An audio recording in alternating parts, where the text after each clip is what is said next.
안녕하세요. 그날의 이야기 시작하겠습니다.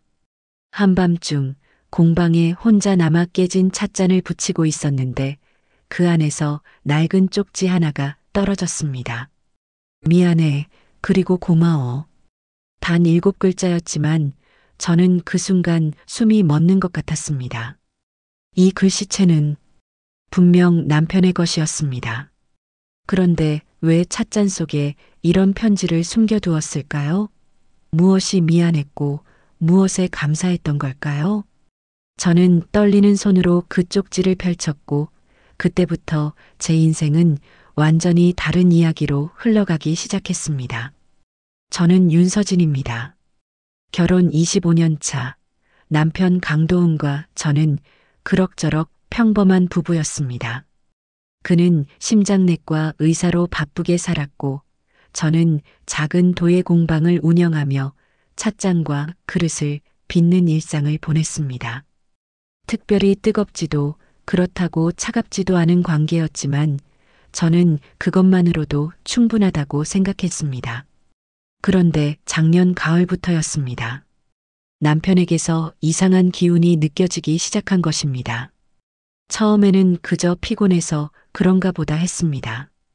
병원 일이 바빠졌다며 귀가 시간이 점점 늦어졌고 주말에도 학회니 세미나니 하며 집을 비우는 날이 많아졌습니다.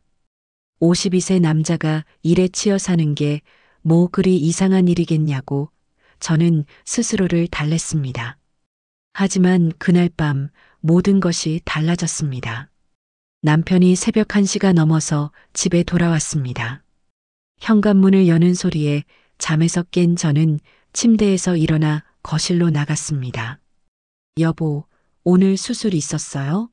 라고 물었을 때 남편은 피곤한 표정으로 고개를 끄덕였지만 그 순간 제 코끝을 스치고 지나간 향기가 있었습니다. 달콤하면서도 은은한 여자의 향수 냄새였습니다. 저는 순간 온몸이 얼어붙는 것 같았지만 애써 태어난 척하며 씻고 주무세요라고만 말했습니다. 남편은 아무렇지 않게 욕실로 들어갔고 저는 그가 벗어놓은 셔츠를 천천히 집어들었습니다. 코를 가까이 대자 그 낯선 향기가 더욱 진하게 풍겨왔습니다. 제가 평생 써본 적 없는 향이었고 우리 집 어디에도 없는 그런 향수였습니다. 이 냄새 누구 거야? 저는 그날 밤 한숨도 잘 수 없었습니다. 남편이 샤워를 마치고 침대에 누워 깊은 잠에 빠진 뒤에도 저는 천장만 바라보며 온갖 생각에 사로잡혔습니다. 혹시 병원 여직원? 아니면 환자? 설마 간호사? 머릿속이 복잡했지만 저는 확신할 수 없었습니다. 그저 의심만 커져갈 뿐이었습니다. 다음 날 아침 저는 일부러 밝은 표정으로 아침을 차렸습니다. 남편은 여느 때처럼 신문을 보며 커피를 마셨고 저는 그 모습을 지켜보며 속으로 되뇌었습니다. 25년을 함께 산 사람인데 내가 너무 예민한 건가? 하지만 마음 한구석에 자리 잡은 의심은 쉽게 사라지지 않았습니다. 그날 이후로 저는 남편의 모든 것을 유심히 관찰하기 시작했습니다. 핸드폰을 볼 때면 화면을 살짝 가리는 모습, 전화가 오면 자리를 피해 받는 습관, 그리고 예전에는 거실에 던져두던 옷가방을 이제는 꼭 자기 방 옷장에 넣어두는 것까지요. 이 모든 게 우연일 수는 없었습니다. 어느 날 저녁 남편이 또다시 늦는다는 연락을 해왔습니다. 응급환자가 들어와서 수술해야 해. 늦을 것 같아. 짧은 문자였지만 저는 그 말을 믿을 수가 없었습니다. 저는 핸드폰을 내려놓고 공방으로 향했습니다. 물레를 돌리며 흙을 만지는 동안만이라도 이 복잡한 마음을 잠재울 수 있을 거라 생각했습니다. 하지만 손끝에서 빚어지는 찻잔의 모양도 돌아가는 물레 소리도 아무것도 제 마음을 진정시켜주지 못했습니다. 저는 그저 남편이 돌아올 시간만 기다렸고 그가 또다시 그 낯선 향기를 묻히고 올지 두려웠습니다. 자정이 넘어 남편이 돌아왔을 때 저는 일부러 잠든 척했습니다. 남편은 조용히 옷을 갈아입고 침대에 누웠습니다. 그리고 제 등을 향해 돌아 누웠습니다. 예전 같으면 제 어깨를 토닥이거나 자고 있어? 라고 물었을 텐데 이제는 그런 것조차 없었습니다. 저는 그날 밤 이불 속에서 조용히 눈물을 흘렸습니다. 25년이라는 시간이 이렇게 쉽게 흔들릴 수 있다는 게 믿기지 않았습니다. 하지만 더 무서운 건 제가 이미 마음속으로 확신하고 있다는 것이었습니다. 남편에게 다른 여자가 생겼다는 것을요. 며칠 뒤 저는 결심했습니다. 이대로 불안 속에서 살 수는 없다고, 진실을 알아야 한다고요. 그래서 저는 오래전 친구에게 소개받았던 사설조사 사무소 명함을 꺼내 들었습니다. 손이 떨렸지만 저는 전화기를 들었고 조용히 말했습니다. 제 남편을 조사해 주세요. 그렇게 저는 진실을 향한 첫걸음을 내디뎠습니다. 조사 의뢰를 한 지 일주일이 지났을 때 사설조사원에게서 연락이 왔습니다. 만나서 이야기하는 게 좋겠습니다라는 그 한마디에 저는 가슴이 철렁 내려앉는 것 같았습니다. 뭔가 발견했다는 뜻이었고 그것이 좋은 소식일 리 없다는 걸 저는 본능적으로 알았습니다. 조사원을 만난 장소는 한적한 카페였습니다. 그는 조용히 봉투 하나를 제 앞에 내밀었고 저는 떨리는 손으로 그 안의 사진들을 꺼냈습니다. 첫 번째 사진에서 남편은 낯선 건물 앞에 서 있었습니다. 간판을 보니 은혜 요양병원이라고 적혀 있었습니다. 남편이 근무하는 대학병원과는 전혀 다른 곳이었습니다. 두 번째 사진에서는 남편이 요양병원 안쪽 카페에 앉아 있었습니다. 그리고 그 옆에는 젊은 여자가 환하게 웃으며 함께 커피를 마시고 있었습니다. 20대 후반에서 30대 초반쯤으로 보이는 그녀는 분홍색 간호사 가운을 입고 있었고 남편을 바라보는 눈빛이 너무나 따뜻했습니다. 아니, 따뜻한 정도가 아니라 마치 연인을 보는 듯한 그런 눈빛이었습니다. 이 여자가 누구죠?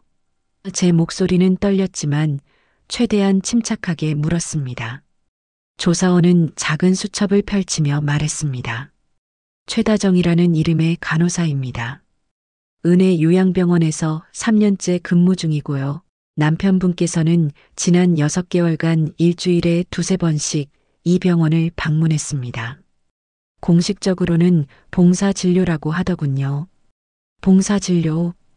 저는 씁쓸하게 웃었습니다. 남편이 그런 말을 제게 한 적이 있었던가요? 없었습니다. 한 번도 없었습니다. 학회, 세미나, 응급수술이라고만 했지 봉사진료라는 말은 단 한 번도 들어본 적이 없었습니다. 더 있습니다. 조사원이 다음 사진을 보여주었습니다. 이번에는 남편과 그 여자가 요양병원 뒤편 작은 정원을 함께 걷고 있었습니다. 남편은 그녀의 어깨에 손을 살짝 올리고 있었고 두 사람은 마치 오래된 연인처럼 편안해 보였습니다. 저는 그 사진을 보는 순간 숨이 막혔습니다. 이 정도면 확실한 건가요? 제가 물었을 때 조사원은 조심스럽게 고개를 끄덕였습니다. 정황상 그렇습니다. 하지만 결정적인 증거는 아직 더 필요할 수 있습니다. 좀 더 조사를 진행할까요?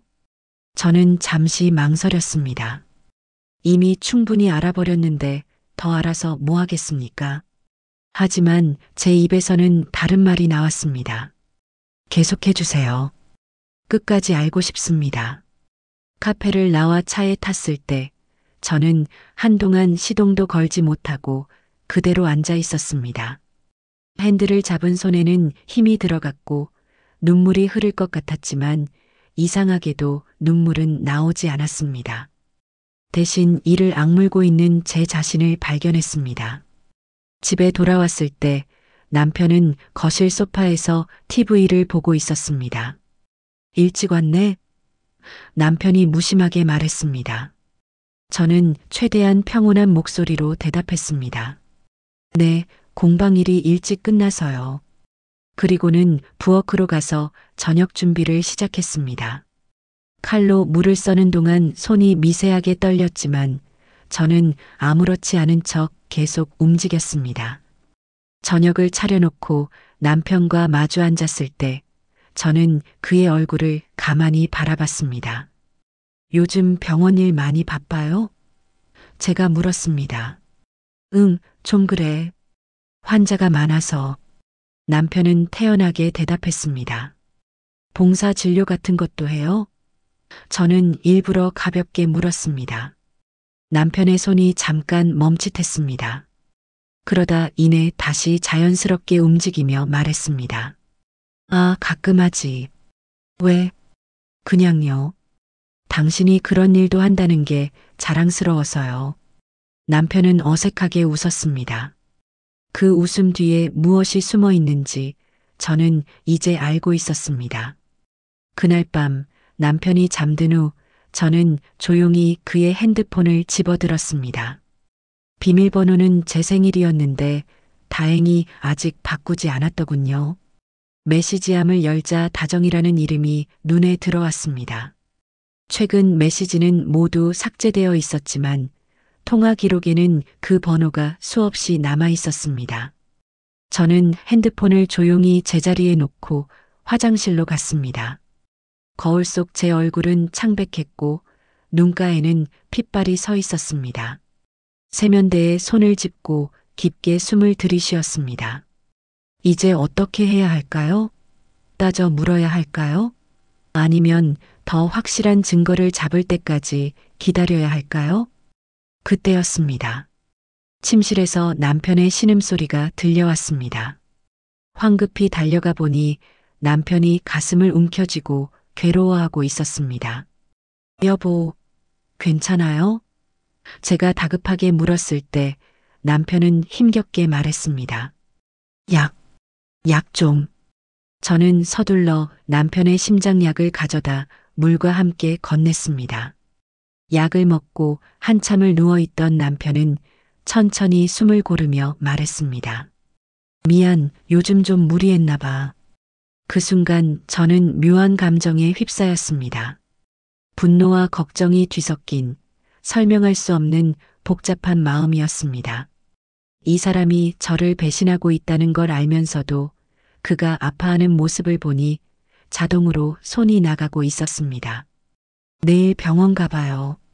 제가 말했을 때 남편은 고개를 저었습니다. 괜찮아. 그냥 피곤해서 그래.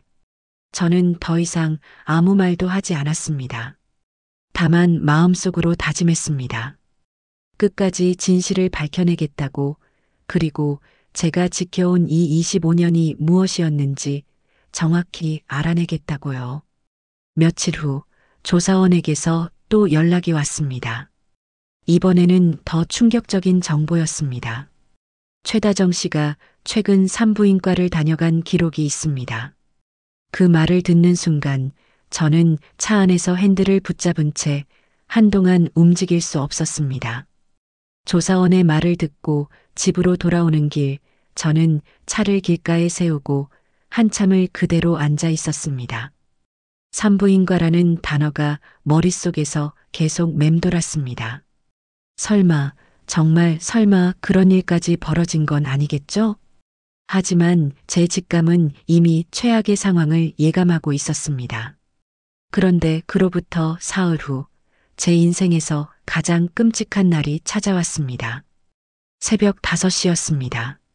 남편이 또다시 가슴 통증을 호소하며 쓰러졌습니다. 이번에는 심상치 않았습니다. 얼굴이 새하얗게 질렸고 식은땀을 흘리며 말을 제대로 잇지 못했습니다. 저는 급히 119에 전화를 걸었고 구급차로 남편이 근무하던 대학병원 응급실로 실려갔습니다. 급성 심근경색입니다. 지금 당장 수술에 들어가야 합니다. 응급실 의사의 말에 저는 정신이 아찔했습니다. 심장내과 의사인 남편이 정작 자기 심장은 제대로 관리하지 못했다는 게 아이러니했습니다. 수술실 앞에서 저는 몇 시간을 기다렸습니다. 동료 의사들이 와서 위로의 말을 건넸지만 저는 아무 말도 할 수 없었습니다. 그저 수술실 문만 바라보고 있었습니다. 그 사람이 저를 배신했다는 걸 알면서도 저는 그가 살아나기를 간절히 바라고 있었습니다. 하지만 운명은 제 편이 아니었습니다. 6시간에 걸친 수술 끝에 집도의가 나왔을 때 그의 표정만 봐도 알 수 있었습니다. 최선을 다했습니다만 유족분께 깊은 위로의 말씀을 드립니다. 그 순간 제 다리에 힘이 풀렸습니다. 옆에 있던 간호사가 저를 부축했지만 저는 그대로 바닥에 주저앉고 말았습니다. 25년을 함께 산 남자가 제게 미안하다는 말 한마디 없이 세상을 떠났습니다. 장례식은 조용하게 치러졌습니다. 병원 동료들과 친지들이 조문을 왔고 저는 상주로서 예를 갖춰 그들을 맞이했습니다. 하지만 제 마음 한구석에는 차가운 돌덩이 하나가 자리 잡고 있었습니다. 슬픔보다는 배신감이, 그리움보다는 분노가 더 컸습니다. 그런데 장례식 마지막 날 예상치 못한 일이 벌어졌습니다. 빈소에 젊은 여자 하나가 들어왔습니다. 분홍색 원피스를 입은 그녀는 영정 앞에 국화꽃을 놓고 한참을 서 있었습니다. 저는 그 뒷모습을 보는 순간 알아챘습니다. 사진에서 봤던 바로 그 여자, 최다정이었습니다. 실례지만 고인과 무슨 관계시죠? 제가 차갑게 물었을 때 그녀는 천천히 돌아섰습니다. 그녀의 눈은 붉게 충혈되어 있었고 얼굴에는 눈물 자국이 남아 있었습니다. 저는 최다정이라고 합니다. 그녀는 떨리는 목소리로 말했습니다. 선생님께 신세를 많이 졌습니다. 저는 냉소를 머금고 대답했습니다. 그래요? 어떤 신세를요? 그녀는 잠시 망설이다가 작은 가방에서 봉투 하나를 꺼냈습니다. 이것을 전해드려야 할 것 같아서 왔습니다. 봉투를 받아든 순간 저는 그 무게가 예사롭지 않다는 걸 느꼈습니다. 천천히 열어보니 그 안에는 유언장이 들어 있었습니다. 남편의 자필로 작성된 유언장이었습니다. 내용을 읽는 순간 저는 그 자리에서 숨이 멎는 줄 알았습니다. 본인 강도우는 정신이 온전한 상태에서 이 유언장을 작성한다. 본인의 모든 재산은 최다정이 낳을 아이에게 상속한다. 손에 든 종이가 바들바들 떨렸습니다. 재산? 아이? 저는 그녀를 똑바로 쳐다봤습니다. 이게 무슨 뜻이죠? 제 목소리는 차갑게 식어 있었습니다. 최다정은 눈물을 닦으며 조용히 말했습니다. 죄송합니다. 하지만 저는 지금 선생님의 아이를 임신하고 있습니다. 3달째입니다. 그 순간 장례식장이 빙글빙글 돌아가는 것 같았습니다. 조문객들의 수군거림이 들려왔고 저는 그 시선들을 견딜 수가 없었습니다. 제가 25년간 지켜온 가정이, 제가 믿었던 남편이, 모든 것이 한순간에 무너져 내리는 것 같았습니다. 나가주세요. 제가 차갑게 말했습니다. 당장 나가세요. 최다정은 더 이상 아무 말도 하지 않고 빈소를 나갔습니다. 하지만 그녀가 남기고 간 유언장은 제 손에 그대로 남아 있었습니다. 장례를 마치고 집에 돌아왔을 때 저는 텅 빈 거실에 홀로 앉아 그 유언장을 다시 펼쳤습니다. 남편의 글씨체는 평소와 조금 달랐습니다. 흔들리고 불안정했습니다. 마치 정신이 온전하지 않은 상태에서 쓴 것처럼 보였습니다. 저는 그 순간 결심했습니다. 이대로 물러설 수는 없다고, 이 유언장의 진실을 밝혀내야 한다고요. 다음 날 저는 변호사 사무실을 찾아갔습니다. 남편과 오래 알고 지냈던 변호사는 유언장을 보더니 심각한 표정을 지었습니다. 이 유언장, 필적은 맞는 것 같은데 작성 날짜를 보세요. 남편분이 심장 발작으로 입원하기 일주일 전입니다. 당시 의료 기록을 확인해 볼 필요가 있을 것 같습니다. 무슨 뜻인가요? 제가 물었습니다. 심장 질환이 있는 환자의 경우 병세가 악화되면 일시적인 의식 혼란이나 판단력 저하가 올 수 있습니다. 만약 그런 상태에서 작성된 유언장이라면 법적 효력이 없을 수 있습니다. 저는 희망의 끈을 잡았습니다. 그럼 조사를 해주실 수 있나요?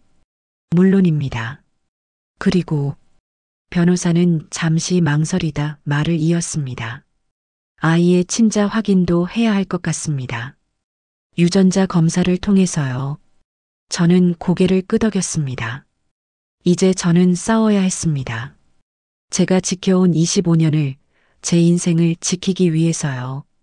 그날 밤 저는 남편의 서재에 앉아 그가 남긴 물건들을 하나씩 살펴봤습니다. 책상 서랍 안에는 은혜 요양병원 명함이 있었고 수첩에는 다정이라는 이름이 여러 번 적혀 있었습니다. 하지만 그 어디에도 아이에 대한 언급은 없었습니다. 당신, 정말 그 여자를 사랑했던 거예요? 저는 남편의 빈 의자를 바라보며 중얼거렸습니다. 아니면 그저 외로웠던 거예요? 대답은 돌아오지 않았습니다. 다만 저는 알고 있었습니다. 이제부터 시작이라는 것을요. 변호사를 통해 본격적인 조사가 시작됐습니다. 저는 매일 아침 눈을 뜰 때마다 오늘은 어떤 진실이 밝혀질지 두렵기도 하고 궁금하기도 했습니다. 하지만 무엇보다 저는 확실히 알고 싶었습니다. 남편이 정말로 저를 버리고 그 여자를 선택한 건지 아니면 그 사이에 다른 이야기가 숨어 있는 건지요. 먼저 병원 기록부터 확인했습니다. 남편의 담당 주치의였던 후배 의사가 조심스럽게 말해주었습니다. 강 선생님은 2년 전부터 심장 기능이 서서히 나빠지고 있었습니다. 본인도 알고 계셨지만 환자들 때문에 제대로 쉬지 못하셨죠. 그리고 작년부터는 부정맥과 함께 일시적인 의식 혼란 증상도 몇 차례 있었습니다. 의식 혼란이요?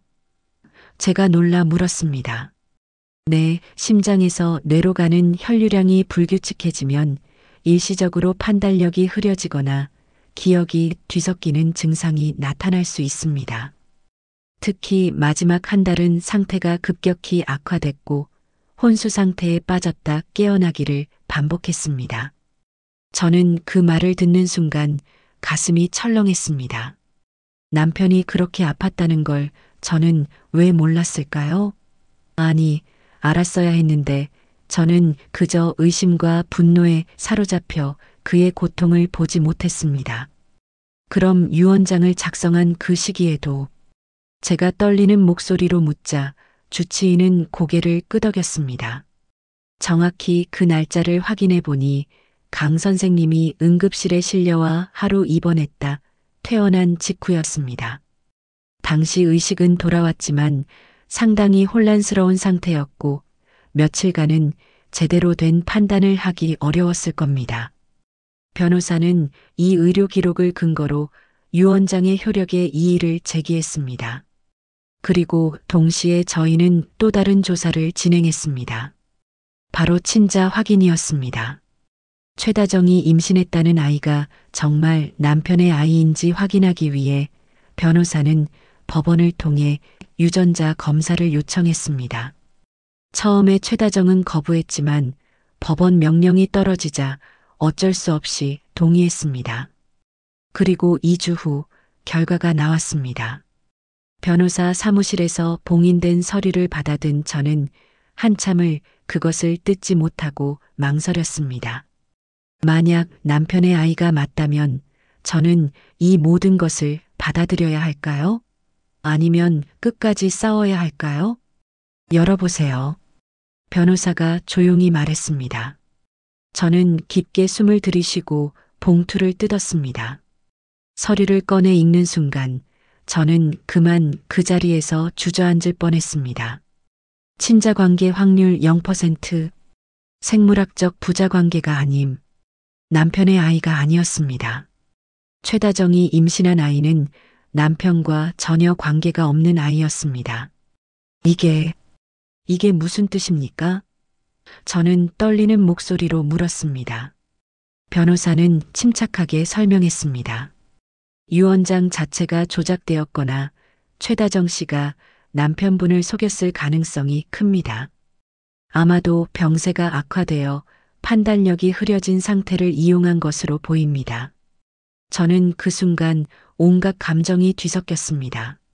안도감, 분노, 슬픔, 허탈함. 그 모든 것이 한꺼번에 밀려왔습니다. 그럼 제 남편은 정말로 그 여자와 말을 잇지 못하는 저를 보고 변호사가 조심스럽게 말했습니다. 더 조사해봐야 알겠지만 어쩌면 남편분은 순수하게 봉사 차원에서 그 여자를 도와주려 했을 수도 있습니다. 은혜 요양병원 측에 확인해 보니 강 선생님은 정말로 무료 진료 봉사를 하고 계셨고 최다정 씨는 그곳에서 일하는 간호사일 뿐이었습니다. 저는 탐정사무소를 다시 찾아갔습니다. 그리고 최다정에 대해 더 깊이 조사해 달라고 요청했습니다. 일주일 후 탐정이 가져온 자료는 충격적이었습니다. 최다정은 요양병원에서 일하면서 여러 명의 부유한 환자나 그 가족들에게 접근했던 전력이 있었습니다. 그중 한 명은 거액을 송금했다가 사기를 당했다며 고소까지 했지만 증거 부족으로 무혐의 처리되었습니다.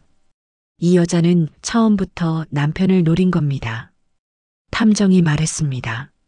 심장이 약하다는 걸 알고 봉사 진료를 하러 오는 의사라는 걸 알고 계획적으로 접근한 거예요. 그리고 병세가 악화되자 그 기회를 이용해 유언장까지 조작한 겁니다. 저는 그 말을 들으며 남편에게 미안한 마음이 들었습니다. 저는 그를 의심했고 배신자라고 생각했습니다. 하지만 어쩌면 남편은 끝까지 선한 마음으로 누군가를 도우려 했던 것뿐인데 그것이 악용당한 것일지도 모릅니다. 변호사는 이 모든 증거를 가지고 법원에 유언장 무효 소송을 제기했습니다.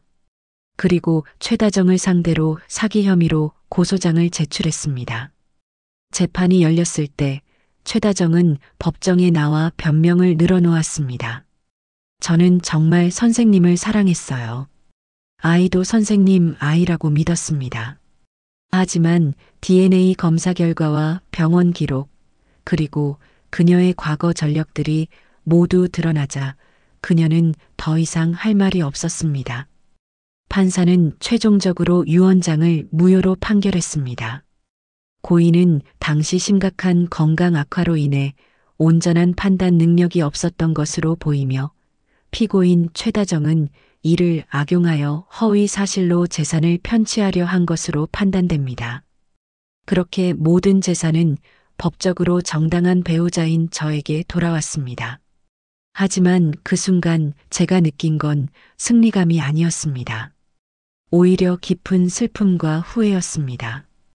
법원을 나서는 길에 저는 최다정과 마주쳤습니다. 그녀는 창백한 얼굴로 저를 바라봤고 저는 그녀에게 조용히 말했습니다. 당신이 정말 제 남편을 사랑했는지는 모르겠어요. 하지만 당신은 아픈 사람의 선의를 이용했습니다.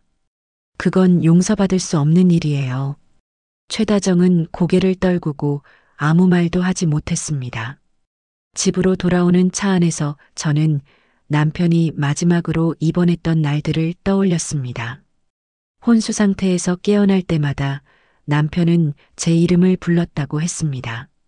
서진아, 서진아. 간호사들이 그렇게 전해줬지만 저는 당시 너무 화가 나 있어서 그 말의 의미를 깨닫지 못했습니다. 어쩌면 남편은 마지막 순간까지 저를 찾았던 건지도 모릅니다. 최다정이라는 여자가 뭐라고 속삭였든 그의 마음 깊은 곳에는 25년을 함께한 저만 있었던 건지도 모릅니다. 그날 밤 저는 남편의 서재에 다시 들어가 그의 물건들을 정리했습니다. 책장 사이에서 작은 수첩 하나가 떨어졌습니다. 펼쳐보니 남편의 메모들이 적혀 있었습니다. 서진이가 좋아하는 찻잔 만들기, 봄에 피는 매화 무늬로, 서진이 생일 선물, 도예 가마 새 것으로, 은퇴하면 서진이와 여행, 제주도, 유럽, 한 줄 한 줄 읽어내려가며 저는 눈물이 흘렀습니다. 남편은 저를 잊은 적이 없었습니다. 바쁜 병원 일 속에서도 몸이 아픈 와중에도 그는 늘 저를 생각하고 있었습니다. 그리고 마지막 장에는 이렇게 적혀 있었습니다. 서진아, 미안해. 요즘 자꾸 정신이 흐릿해져. 내가 제대로 된 남편이었는지 모르겠어. 하지만 한 가지는 확실해. 너를 사랑했다는 것. 이 글을 내가 읽을 일은 없겠지만 그래도 적어둔다. 저는 그 수첩을 가슴에 안고 한참을 울었습니다. 제가 얼마나 어리석었는지, 얼마나 남편을 오해했는지 깨달았습니다. 최다정이라는 여자는 그저 남편의 선의를 이용한 사기꾼이었을 뿐, 남편의 마음에는 처음부터 끝까지 저만 있었던 것입니다. 여보, 미안해요. 당신을 의심해서 미안해요. 저는 남편의 사진을 바라보며 속삭였습니다. 그리고 그날 밤 저는 처음으로 남편의 죽음을 진심으로 슬퍼할 수 있었습니다. 분노가 아닌 사랑으로, 의심이 아닌 그리움으로요. 며칠 후 변호사 사무실에서 남편의 남은 서류들을 정리하던 중 저는 한 장의 영수증을 발견했습니다. 도예 공방 기자재 구입 영수증이었는데 결제일은 남편이 돌아가시기 바로 전날이었습니다. 이건 뭐죠? 제가 물었을 때 변호사가 확인하고 말했습니다. 아, 이건 큰 가마를 주문한 영수증이네요. 배송 주소가 사모님 공방으로 되어 있습니다. 남편은 마지막 순간까지도 제 꿈을 응원하고 있었습니다. 저는 그 영수증을 꼭 쥐고 또 한 번 눈물을 흘렸습니다. 당신, 정말 바보 같은 사람이에요. 저는 웃으며 울었습니다. 왜 진작 말하지 않았어요? 당신이 얼마나 아픈지, 얼마나 힘든지. 하지만 대답은 돌아오지 않았습니다. 다만 저는 이제 알았습니다. 남편이 저를 얼마나 사랑했는지, 그 사랑이 얼마나 깊었는지를요. 그리고 이제 저는 그 사랑에 보답할 방법을 찾아야 했습니다. 남편이 지켜주려 했던 제 꿈을, 남편이 남겨준 사랑을 헛되이 하지 않는 것, 그것이 제가 할 수 있는 마지막 선물이라고 생각했습니다. 재판이 끝나고 한 달이 지났습니다. 공방은 여전히 그 자리에 있었고 저는 다시 물레 앞에 앉았습니다. 하지만 예전과는 달랐습니다. 이제 저는 남편의 사랑을 온전히 이해한 채로 흙을 빚고 있었습니다. 남편이 주문했던 새가마가 도착한 날 저는 처음으로 웃을 수 있었습니다. 설치 기사가 이거 꽤 비싼 제품인데 주문하신 분이 꼼꼼하게 옵션까지 다 체크하셨더라고요라고 말했을 때 저는 남편이 얼마나 신경 써서 골랐을지 상상할 수 있었습니다. 고맙습니다, 여보. 저는 새 가마를 쓰다듬으며 중얼거렸습니다. 그날부터 저는 본격적으로 공방 정리를 시작했습니다. 완성하지 못한 작품들을 하나씩 마무리하고 깨진 찻잔들을 금으로 이어붙이는 금괴 작업도 했습니다. 깨진 것도 다시 이을 수 있다는 것, 그 틈새가 오히려 더 아름다울 수 있다는 것을 저는 배우고 있었습니다. 정리를 하던 중 공방 구석 선반 맨 위에서 천으로 덮인 찻잔 하나를 발견했습니다. 조심스럽게 천을 걷어내자 정말 아름다운 찻잔이 나타났습니다. 백자에 섬세한 매화 무늬가 그려져 있었고 손잡이 부분은 마치 나뭇가지처럼 자연스럽게 휘어져 있었습니다. 이건 언제 만든 거지? 저는 기억을 더듬었지만 제가 만든 것이 아니라는 걸 금방 알 수 있었습니다. 이 섬세함은, 이 정성은 제 솜씨가 아니었습니다. 찻잔 밑바닥을 확인했을 때 저는 숨이 멎었습니다. 거기에는 작은 글씨로 서진의 첫 번째 봄이라고 새겨져 있었습니다. 그리고 그 옆에는 H라는 이니셜이 있었습니다. 도훈, 남편의 이름이었습니다. 여보, 당신이 만든 거예요? 저는 믿을 수 없다는 표정으로 찻잔을 들여다봤습니다. 남편이 도예를 배운 적이 있다는 건 들어본 적이 없었습니다. 찻잔을 더 자세히 살펴보니 안쪽에 뭔가 들어있는 것 같았습니다. 조심스럽게 손가락을 넣어 꺼내보니 작게 접힌 쪽지였습니다. 펼쳐보니 남편의 글씨체였습니다. 서진아, 이 편지를 내가 읽고 있다면 아마 나는 이미 곁에 없겠지. 미안해. 내가 아프다는 걸 숨긴 것도, 너를 걱정하게 만든 것도 모두 미안해. 이 찻잔은 내가 너와 결혼하기 전에 몰래 만든 거야. 도예가를 꿈꾸는 내가 너무 예뻐서 나도 한번 만들어 보고 싶었어. 서툴지만 정성껏 만들었어. 너의 첫 번째 봄, 우리가 처음 만난 그 봄을 기억하며 요즘 자꾸 정신이 흐릿해져서 무서워. 언젠가 너를 알아보지 못할까봐, 너에게 상처 주는 말을 할까봐 두려워. 그래서 이 편지를 미리 써둬. 서진아, 25년 동안 고마웠어. 너와 함께한 모든 순간이 행복했어. 비록 표현은 서툴렀지만 너를 정말 많이 사랑했어. 그리고 부탁이 하나 있어. 내가 없어도 내 꿈을 계속 이어가줘. 내가 빚는 찻잔들이 누군가에게 따뜻한 위로가 되듯이 나도 내 곁에서 너를 응원할게. 미안해. 그리고 고마워. 사랑해. 내 첫 번째 봄. 편지를 다 읽었을 때 저는 찻잔을 가슴에 꼭 안고 그 자리에 주저앉았습니다. 눈물이 멈추지 않았습니다.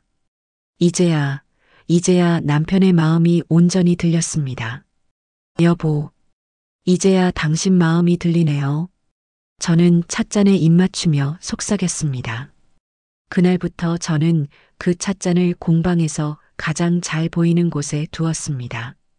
그리고 매일 아침 그 찻잔에 차를 따라 마시며 하루를 시작했습니다. 남편과 함께 마시는 것처럼, 남편이 곁에 있는 것처럼요. 몇 달 후 저는 개인전을 열었습니다. 주제는 금괴, 깨진 것의 아름다움이었습니다. 전시장에는 제가 금으로 이어붙인 찻잔들과 그릇들이 전시되었고, 중앙에는 남편이 만든 그 찻잔이 특별 전시되었습니다. 전시 소개글에 저는 이렇게 썼습니다. 깨진 것은 끝이 아닙니다. 그 틈새를 금으로 이으면 오히려 더 아름답고 귀한 것이 됩니다. 제 인생도 그랬습니다. 깨졌다고 생각했던 순간들이 의심과 오해로 금이 갔던 시간들이 결국은 사랑으로 이어져 더 단단하고 아름다운 것이 되었습니다. 전시회를 찾은 사람들은 찻잔들을 보며 각자의 이야기를 떠올렸습니다. 누군가는 눈물을 흘렸고 누군가는 오래 그 앞에 서 있었습니다. 저는 그 모습을 보며 남편이 말했던 것을 기억했습니다. 내가 빚는 찻잔들이 누군가에게 따뜻한 위로가 되듯이. 전시의 마지막 날, 한 노부부가 찾아왔습니다. 할머니는 남편이 만든 찻잔 앞에서 한참을 서 있더니 저에게 조심스럽게 물었습니다. 이 찻잔에 담긴 사연을 들어도 될까요? 저는 그분들을 공방으로 모시고 차를 대접하며 이야기를 들려주었습니다. 의심과 오해, 그리고 결국 밝혀진 진실과 사랑에 대해서요. 할머니는 이야기를 들으며 눈물을 닦았고 할아버지는 조용히 고개를 끄덕였습니다. 부부라는 게 그런 거예요. 할아버지가 말했습니다. 완벽할 수는 없어요. 깨지고 금가고 때로는 산산조각 나기도 하죠. 하지만 그걸 다시 이어붙이는 과정에서 진짜 사랑이 만들어지는 거예요. 그 말을 듣는 순간 저는 모든 것을 용서할 수 있었습니다. 남편을 의심했던 제 자신도, 남편이 병을 숨겼던 것도, 최다정이라는 여자가 가져온 혼란도요. 모든 것이 저를 이 자리로 데려오기 위한 과정이었다는 걸 깨달았습니다. 그날 밤 저는 공방에 홀로 남아 물레를 돌렸습니다. 새로운 찻잔을 빚으며 저는 중얼거렸습니다. 여보, 보고 있어요? 저 이제 혼자서도 잘할 수 있을 것 같아요. 하지만 당신이 곁에 있다는 걸 알아요. 제가 만드는 모든 찻잔 속에, 제가 마시는 모든 차 속에 당신이 함께 있다는 걸요. 창밖으로는 봄바람이 불어왔습니다. 남편과 제가 처음 만났던 그 봄처럼 새로운 시작을 알리는 따뜻한 바람이었습니다. 저는 완성된 찻잔을 들어 올려 빛에 비춰봤습니다. 완벽하지는 않았습니다. 약간의 굴곡도 있었고 색이 고르지 않은 부분도 있었습니다.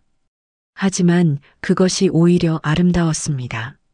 마치 제 인생처럼 완벽하지 않지만 그래서 더 진실하고 소중한 그런 아름다움이었습니다. 그리고 이제 저는 다시 시작할 준비가 되었습니다. 남편의 사랑을 가슴에 품고 새로운 봄을 맞이할 준비가요. 찻잔 속에 남긴 남편의 마지막 편지는 이제 제 인생의 첫 페이지가 되었습니다. 끝이 아닌 새로운 시작의 문장으로요. 오늘도 그날에 와주셔서 감사합니다.